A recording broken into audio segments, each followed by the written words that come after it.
आगाज न्यूज राजस्थान। चलिए रुक करते हैं समाचारों की ओर। ग्राम पंचायत मोहाना ग्राम में बद्रीनारायण लालचंद हनुमान सहाय शंकर लाल सैनी एवं समस्त तुंदवाल परिवार की ओर से श्रीमद् भागवत कथा ज्ञान यज्ञ का आयोजन श्री खोजी द्वाराचार्य अनंत विभूषित स्वामी श्री राम रिचपाल देवाचार्य जी महाराज खोजी पीठ त्रिवेणी धाम के सानिध्य में किया जा रहा है।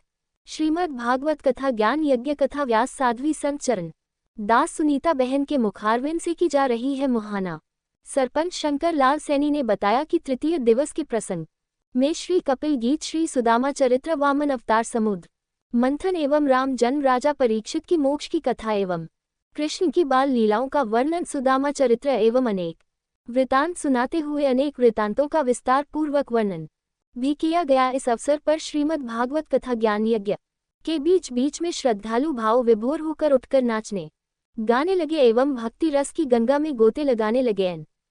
जयकारे लगाने लगे। जयकारों से सारा वातावरण पंडाल गूंज उठा। अंत में महाआरती के बाद श्रीमद् भागवत गीता ज्ञान यज्ञ कथा की श्रद्धालुओं के द्वारा परिक्रमा लगाई गई।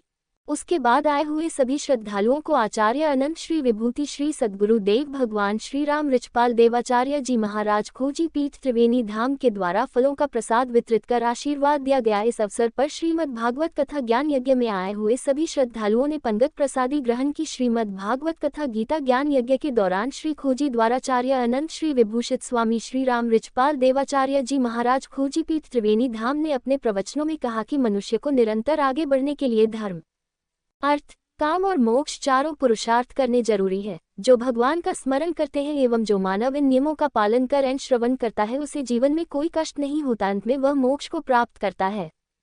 इस अवसर पर कथावाचक कथा व्यास साध्वी संत चरण दास सुनीता जी बहन के मुखारविंद से श्री कृष्ण की बाल लीला एवं सुदामा चरित्र का वृतांत श्रद्धालुओं ने भाव विभोर होकर श्रवण की। कथा के दौरान भजनों को सुनकर भजनों की संगीत धुन पर श्रद्धालुओं ने भाव विभोर होकर जमकर नृत्य किया। कथा व्यास साध्वी संत चरण दास सुनीता जी बहन ने कहा कि नित्य श्री राम नाम का श्रवण करना चाहिए। इससे मानसिक शांति मिलती है और हमारा जीवन सुखमय होता है। मन की शांति के लिए मोह माया का त्याग करना जरूरी है। धन के घमंड में व्यक्ति भगवान व गुरु को भी भूल जाता है, जबकि वास्तविक जीवन में ऐसा नहीं होना चाहिए। साथ ही उन्होंने कहा कि अंतःकरण में दयाभाव रखने वाला ही सच्चा हितैषी हो सकता है। वर्तमान में मनुष्य लोभ के वशीभूत होकर धर्म के मार्ग से दूर होता जा रहा है। इसका परिणाम भी उसे यही भोगना है। श्रीमद् भागवत कथा ज्ञान यज्ञ में सैकड़ों की तादाद में पुरुष, महिलाएं एवं बच्चों ने बढ़ चढ़कर उत्साह पूर्वक भाग लिया। इस अवसर पर बद्रीनारायण लालचंद हनुमान सहाय शंकर लाल सहित समस्त तुंदवाल परिवार सहित सैकड़ों की तादाद में अनेक महिलाएं, पुरुष और बच्चे मौजूद रहे। आगाज न्यूज राजस्थान के लिए जयपुर से डॉक्टर ओपी शर्मा की रिपोर्ट। मेरा नाम साध्वी संत चरण दास है। खोजी पीठाधीश्वर श्री नारायण देवाचार्य जी महाराज, उनके कृपा पात्र श्री राम रिचपाल दास जी महाराज की मैं शिष्य हूँ और त्रिवेणी धाम से हूँ, खोजी पीठ से। और मेरी 150वीं भागवत चल रही है यहाँ पे। ये कौन से गांव में चल रही है आपकी भागवत कथा? मुहाना में। मुहाना क्षेत्र में। जी। इनके चल रही है ये बद्रीनारायण जी सैनी इनके यहाँ चल रही है। आज कथा का कौन सा रोज था जिसमें? आज कथा का तृतीय दिवस था। उसमें भगवान के सद्यो मुक्ति, क्रम मुक्ति आदि का वर्णन किया गया और भगवान कपिल के द्वारा माँ देवहूति को सांख्य शास्त्र का उपदेश किया गया।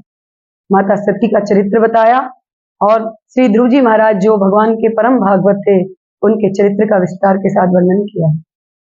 कल आप इस चतुर्थ दिवस पर आप कौन सा वृत्तांत सुनाएंगे कथा का? कल चतुर्थ दिवस में भगवान वामन की कथा और दैत्यराज बलि का चरित्र होगा।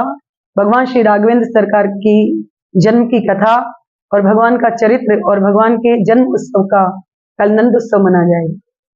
ये कृष्ण नंदोत्सव भी कल मनाया जाएगा क्या? जी कल। आगाज न्यूज राजस्थान के लिए जयपुर से डॉक्टर ओपी शर्मा की रिपोर्ट।